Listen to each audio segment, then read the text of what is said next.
이사야 27장 1에서 13절 말씀입니다. 27장. 그날에 여호와께서 그의 견고하고 크고 강한 칼로 날랜 뱀 리워야단 곧 꼬불꼬불한 뱀 리워야단을 벌하시며 바다에 있는 용을 죽이시리다. 그날에 너희는 아름다운 포도원을 두고 노래를 부를지어다. 나 여호와는 포도원지기가 되며 때때로 물을 주며 밤낮으로 간수하여 아무든지 이를 해치지 못하게 하리로다. 나는 포도원에 대하여 노함이 없나니 찔레와 가시가 나를 대적하여 싸운다 하자. 내가 그것을 밟고 모아 불사르리라. 그리하지 아니하면 내 힘을 의지하고 나와 화친하며 나와 화친할 것이니라. 후일에는 야곱의 뿌리가 박히며 이스라엘의 우음이 돋고 꽃이 필 것이라. 그들이 그 결실로 지면을 채우리로다. 사랑하는 형제 여러분, 3월 16일 목요일 저녁 묵상에 오신 것을 환영합니다. 13에서 23장은 역사의 진행 중에 나타날 심판을 보여주는데요. 거기서 나타난 철저한 심판 원리가 마침내는 최후의 심판에서 적용될 텐데요. 24에서 27장은 그것을 보여주는 것입니다. 지구상의 모든 나라들에서 멸망당할 자와 구원받을 자의 극명한 대조가 나타나는 것을 보고 있는데요. 본장은 그 종결 부분입니다. 1절.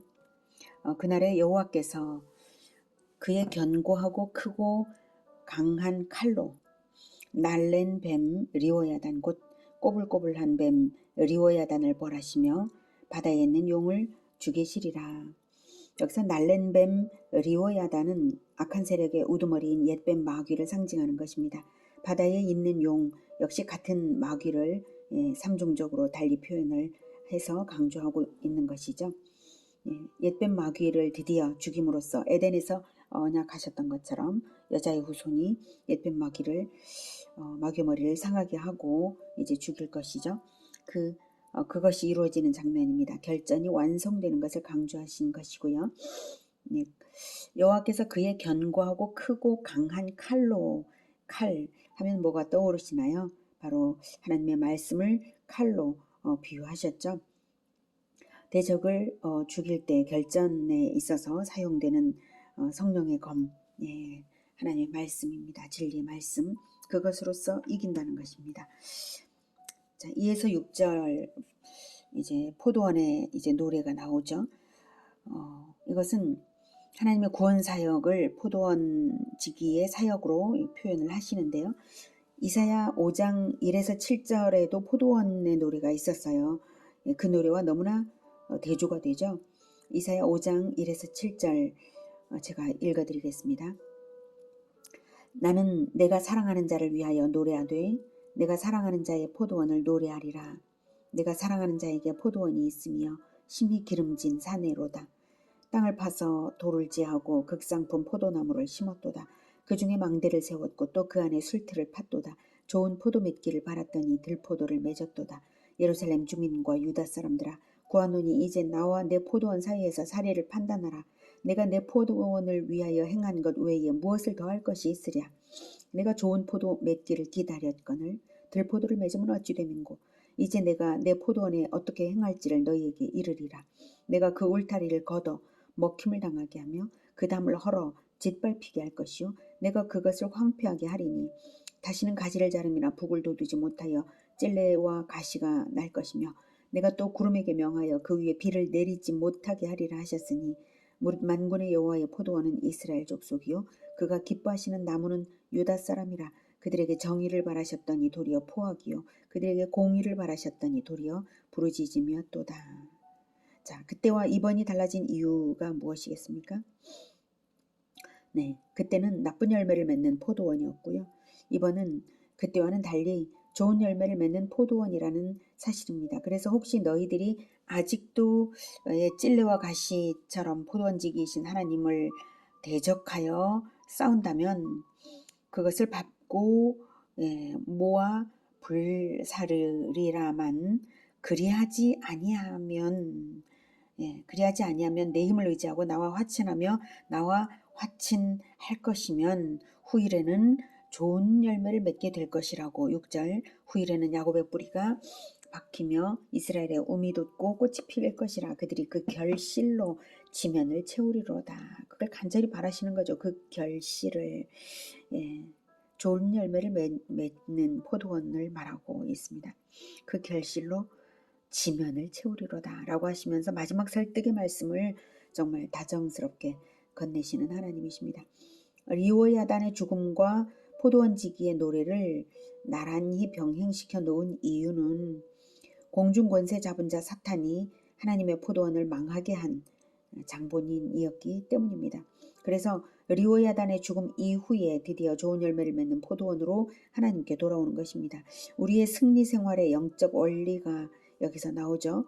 우리의 영혼에 속임수로 작용하는 옛뱀 마귀를 늘 대적하면 좋은 행실의 열매를 맺는 포도원처럼 지면을 채워서 번성하며 축복된 삶을 살 수가 있는 것입니다.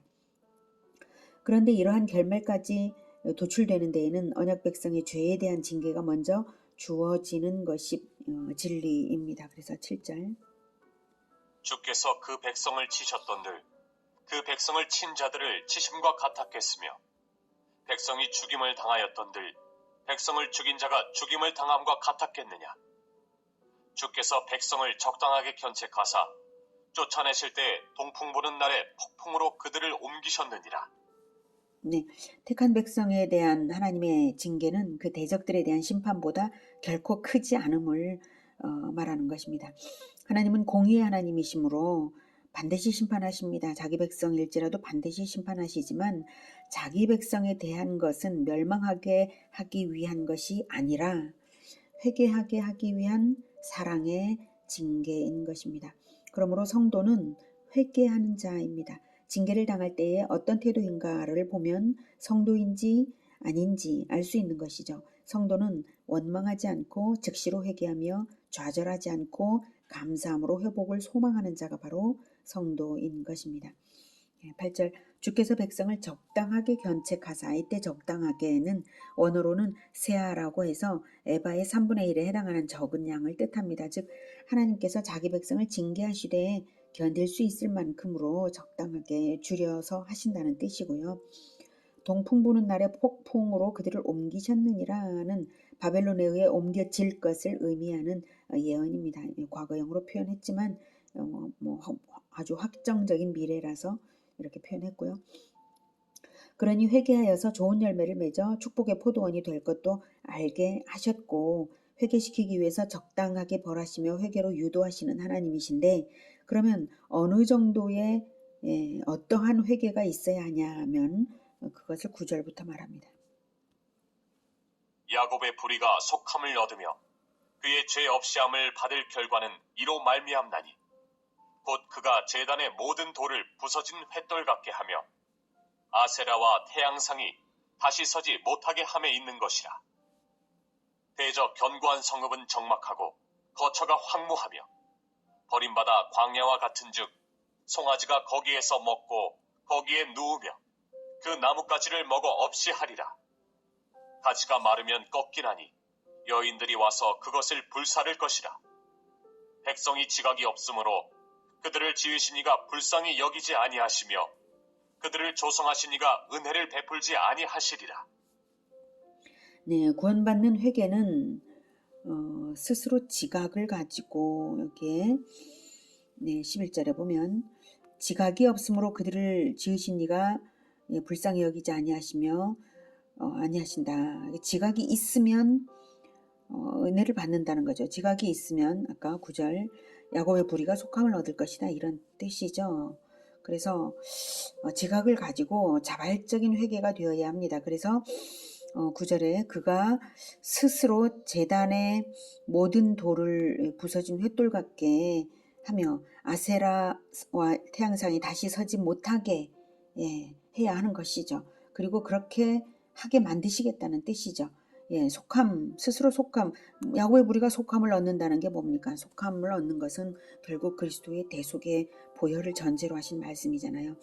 그렇게 하겠다, 그렇게 되게 하겠다 이런 뜻입니다.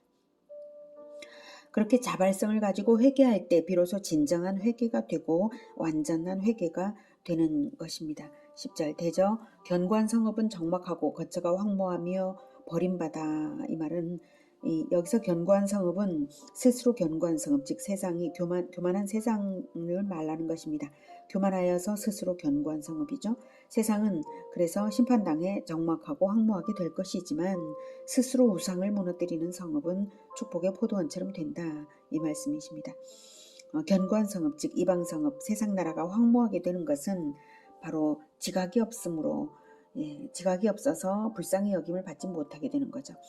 그러니 너희들은 꺾인 나뭇가지가 불태워지는 것 같은 신세가 되지 말고 부디 지각을 가지고 스스로 회개하여서 축복의 포도원이 되라, 이 뜻입니다. 그래서 이제 하나님의 최종 비전을 예언합니다. 12절. 너희 이스라엘 자손들아, 그날에 여호와께서 창이라는 하수에서부터 애굽 시내에까지 과실을 떠는 것 같이 너희를 하나하나 모으시리라.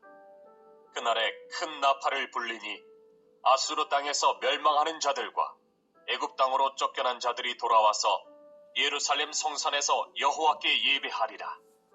네, 최종적으로 흩어졌던 하나님의 백성들이 회복될 것이라는 예언입니다.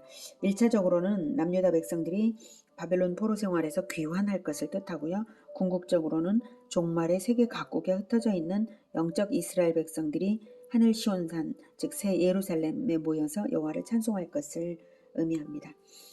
12절에 창이라 하는 하수는 유브라데 강을 말하고요. 애굽 시내에는 나일강이 아니라 이스라엘 남단의 와디 엘 아리시를 가리키는 말이고요. 이 두 강 사이가 하나님께서 이스라엘 영토로 허락하신 땅이었습니다. 최북단은 유브라데, 최남단은 애굽 시내까지였어요. 자, 그러니 전 세계 전국에서 모든 하나님의 백성을 다 모으시겠다는 뜻이고요.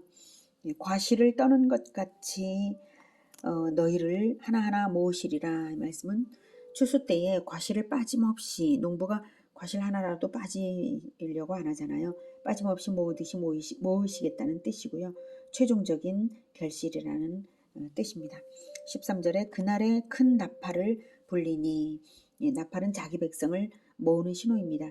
또한 나팔을 불어서 신년을 알리거나 나팔을 불어서 양강나팔을 불어서 희년을 선포했죠. 새로운 시대의 하나님 나라를 시작한다는 뜻으로 양강나팔을 불었었는데, 이 최종의 나팔이 언제 울립니까? 바로 예수님께서 오실 때, 그때 다시 나팔을 불면 하나님의 백성들이 전부 모이는 것이죠. 그래서 아수르 땅에서 멸망하는 자들과 애굽 땅으로 쫓겨난 자들이 돌아와서 1차적으로는 아수르의 포로로 끌려간 자들과 바벨론의 침입 때에 애굽으로 도피한 자를 가리키는데요. 이사야는 아직 아수르가 포로가 되기 이전에 이렇게 회복될 것까지를 지금 예언을 하는 것이고요. 궁극적으로는 악한 세력의 압제에 시달리던 모든 하나님의 백성들이 해방되어서 영원히 예배할 것을 말하는 것입니다. 예루살렘 성산에서 여호와께 예배하리라. 새 예루살렘에서 그렇게 영원히 예배할 것입니다. 오늘은 최후로 옛뱀 마귀를 죽이시고 당신의 백성들을 회복시키실 하나님의 비전을 들었습니다. 옛뱀 마귀를 죽이시는 일은 대속의 피를 흘리신 예수 그리스도께서 하실 일인 것, 에덴 동산에서부터 이미 예언이 된 것이죠. 그래서 하나님의 예수 그리스도의 말씀, 강한 말씀 칼로 옛뱀 마귀는 죽임을 당할 것입니다. 말씀이 가장 강력한 힘이 있습니다. 하나님의 말씀을 잘 배우고 지각 있는 우리 모두가 되기를 바라고요. 자발적으로 회개하는 지각 있는 백성들이 되어서 좋은 열매를 맺는 축복의 포도원이 다 되시기를 기원합니다. 기도하겠습니다. 하나님, 최종적인 승리의 비전을 보여주신 것 감사합니다. 하나님의 크고 강한 말씀 칼을 잘 사용하는 우리가 되게 도와주시옵소서. 그래서 원수 마귀를 늘 대적하고 지각 있는 백성들이 되도록 잘 가르쳐서 축복의 포도원, 좋은 열매를 풍성하게 맺는 축복의 포도원이 될 수 있게 도와주시옵소서. 예수 그리스도 이름으로 기도드립니다. 아멘. 이어지는 시간은 개인 기도 시간입니다.